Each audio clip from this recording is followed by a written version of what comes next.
Okay, we're going to talk about the enharmonic function of the fully diminished chord. We're going to go over some kind of review on its resolutions and respellings, but that's actually for another topic. If you don't know how to do all that stuff, this video is probably not for you yet.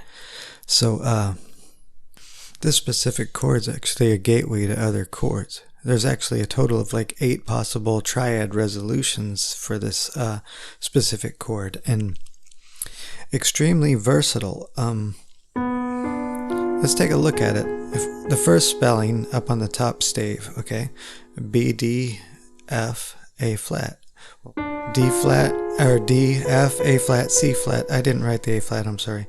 You flip that around, the same chord, same note makeup. Okay, say E sharp, G sharp, B, D. Flip it around. Same chord again. G sharp, B, D, F. Flip all those around. What do we get? The same chord.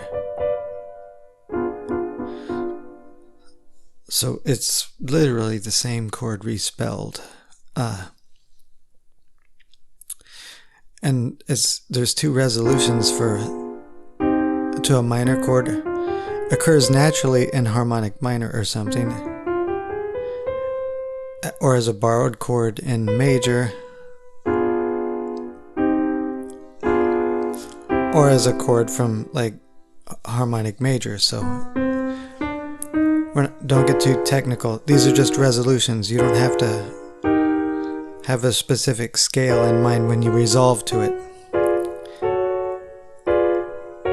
Okay, and I'll explain that later. I'm just going through the possible resolutions.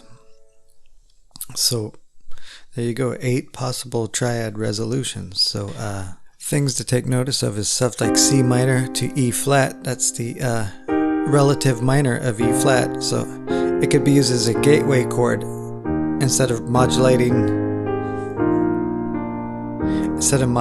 that way. You could use the fully diminished 7th as the gateway chord.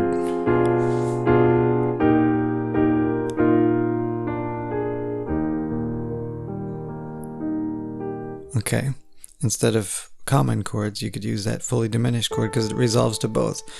Same thing between A and A minor and C major. You could use that as a gateway chord between those two because it resolves to both those chords. So relative minor, there's a relationship there. So what I would start doing is just taking, at first, the resolutions and going through, like just walking in between possible resolutions, like such. You could just keep going. I'm just going through the minor resolutions. Diminished, minor, diminished, minor, diminished, minor. And those are all the chords that same diminished chord resolves to. So minor chords, all the minor chords. Sorry, I just bashed the mic stand. Now, I would do the same thing with the major chords.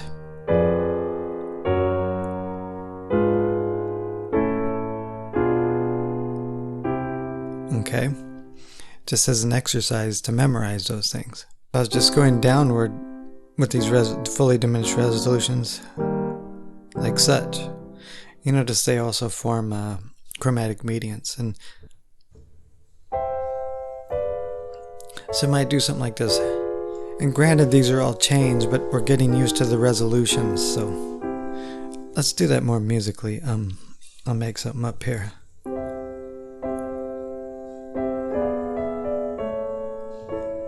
Diminished, resolution, diminished, new resolution.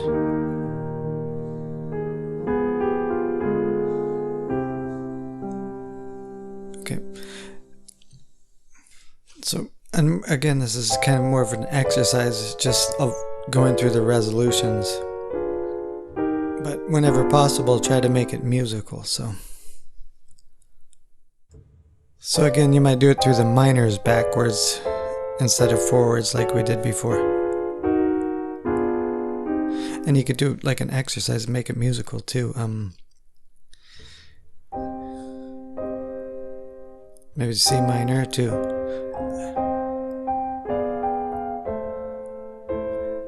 and that pivot between the same diminished chord.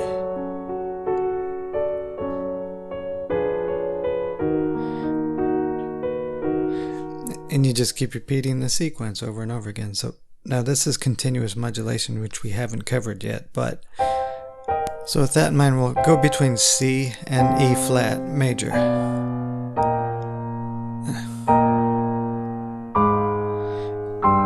Okay, maybe we'll just go from C to E flat, okay, using that common chord that they both resolve to. So C major,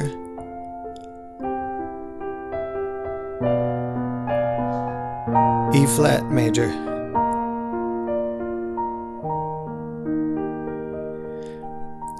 it works out almost perfectly. So that specific chord. Okay, so just that same chord respelled, and you notice you get that those chromatic walk downs, which are kind of cool. So, and you could do the same thing between A and C major. Same chromatic walk down. Sorry. So let's do this musically. A minor, C major,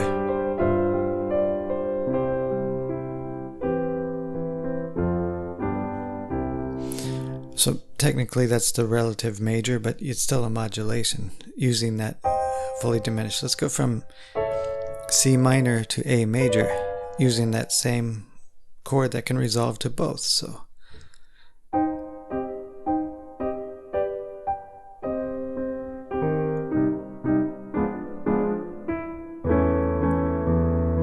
A major. So you could use it like as a transition kind of thing, like this. Now I'm extending this on purpose.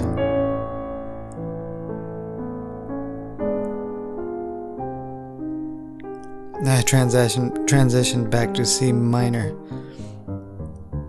Okay, so as a transition chord from one key to the other. Now here's where I was talking about the resolution doesn't have to be major or minor. You could use Lydian. So C Lydian, transition chord, diminished chord to E flat Lydian. Back to C Lydian. You could use this as kind of like a build-up if you're a film composer. You could use this diminished, fully diminished, E flat Lydian, diminished C Lydian. Maybe make a chromatic median shift now with a flat 6. So I'll play that sequence really slow. C Lydian. I just bashed my mic again. I'm sorry. Fully diminished E flat Lydian. Fully diminished C Lydian. And then I went to an E major with a flat 6. So you get these chromatic lines, and you don't necessarily have to go to major or minor. You can switch to the fully diminished to the 1 of Lydian, to the 1 of Dorian, to the 1 of whatever.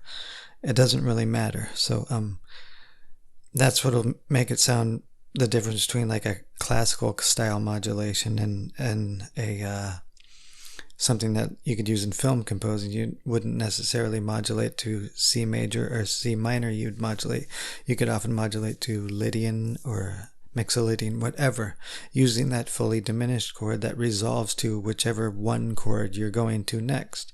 Hope that makes sense, and enjoy.